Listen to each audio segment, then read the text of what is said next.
So I've noticed my mind recently, not recently, actually quite a while, thinking, oh, others can do it, so can I, why not? So I've been trained in a place where everything is pretty much the same. Almost everyone does the same thing as batchmates. So even the shoes and socks that we wear are the same. So I guess I pick up that habit of monkey see, monkey do. And that's very detrimental when I don't have any discernment. So recently I've made some mistakes. Okay, not recently, we all have been making mistakes, just minor ones, major ones. So recently I made some bigger mistakes, and it was really humbling to see what's going on inside. So where my integrity has gone to, what is my mind inclined to, and it was very difficult for me and very painful. So I've been experiencing this thing called growing pains. Venerable Sam K called it growing pains. But I've gained so much clarity on it. So I'm growing out of my pains. So it's a process. So when I start seeing that mind that says, so can I had to use mindfulness and introspective awareness, asking myself recently, what causes am I creating? Come back to myself instead of keep looking outwards. What others are doing, can I bend the rules that way? And knowing that this is due to my own afflictions and my own karma, I act the same way. So during Pravarana, Venerable mentioned to me to own what I do, state the truth and facts, be honest, not to conceal or try to bend things to get my way, do what I want when I want. So if I didn't act accordingly, confess it and own it. So one example was I was preparing for BVC again, and then I caught that mind that wants to walk and start preparing for it. And Venerable has seen me doing that.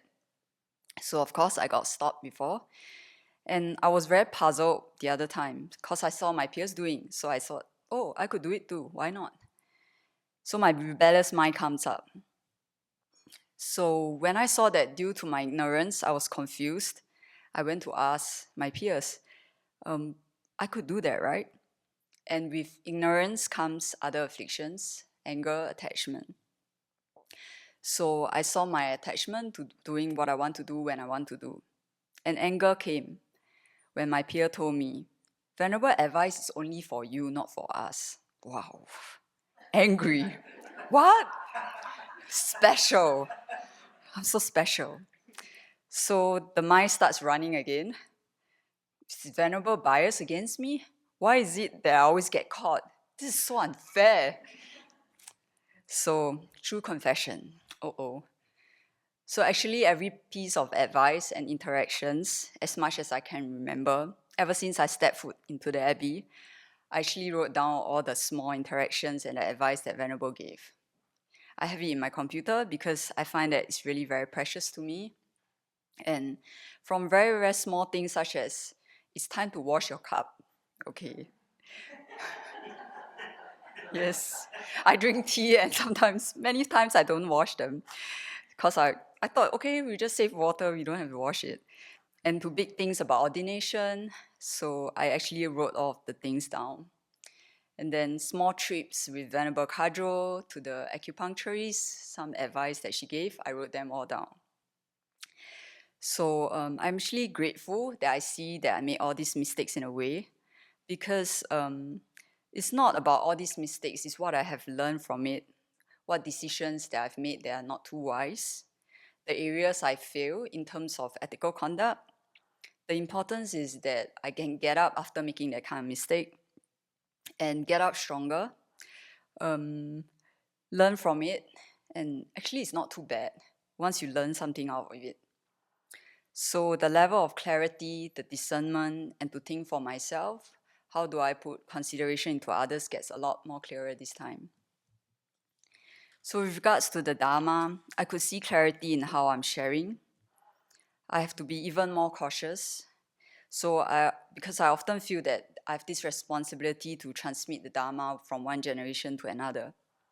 So when I answer the Dharma questions, I base on what I know, and then I had to find teachings that I heard before, or I give the person the links that will support what I think is correct.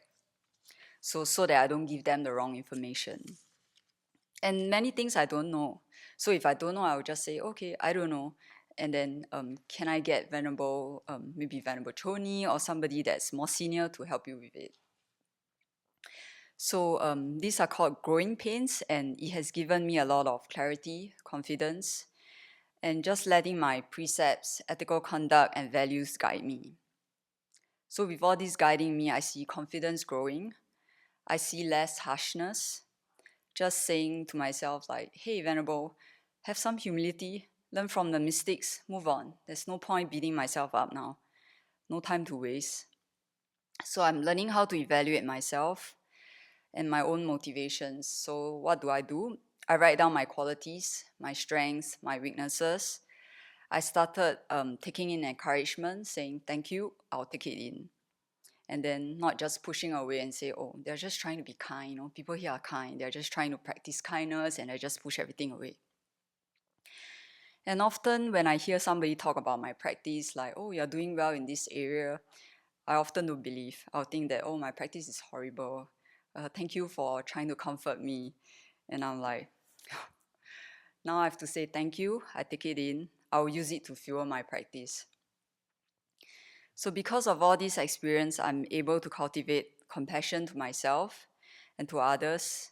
And I know how it feels now. So next time somebody who is stuck in the same situation, I have more to offer them. Then I've noticed I have this habit of apologizing and putting myself down. So it happened this time that it went to a point that I lost self-respect. My motivation was to practice giving victory to others, to have harmony in the community. But then I had no wisdom. So I end up behaving like a doormat, and it was not helpful. It was not kind at all. So I have to stop doing that. So something that I was telling myself is, I'm a person worthy of respect, worthy to be seen and heard. So yeah, I'm still in the process of growing out of my pains. So all in all, when Venerable talks about doing what we want, when we want, and whatever we want, she's actually helping us to dismantle this self-grasping and this self-centeredness. The harshness to myself, I realize, is just this self-centeredness, where everything just revolves around me. So recently, Venerable was on a trip, and I really got stuck. So I had to find Venerable Kadro. And then she showered me with compassion. And she actually gave this thing to me. Yes, it's not very me to play with kind of soft toy things. So yeah, so this is a compassionate cup. And she also told me about this by Alex Berzon on developing a healthy sense of self. So this is very different from self-centeredness. If I want to overcome the self-grasping and self-centeredness, first I need to develop this healthy sense of self, and then I can break this sense of self. So we also just had this retreat on transforming problems to joy and courage. And I see how these so-called problems brings benefit and learning experience for myself. Seeing the clarity and discernment that I have, I feel encouraged. I feel that I've matured in some ways. I would just say keep checking my motivation, the causes I'm creating. Don't keep looking outwards. And what is my mind actually doing now? And just keep going on the path.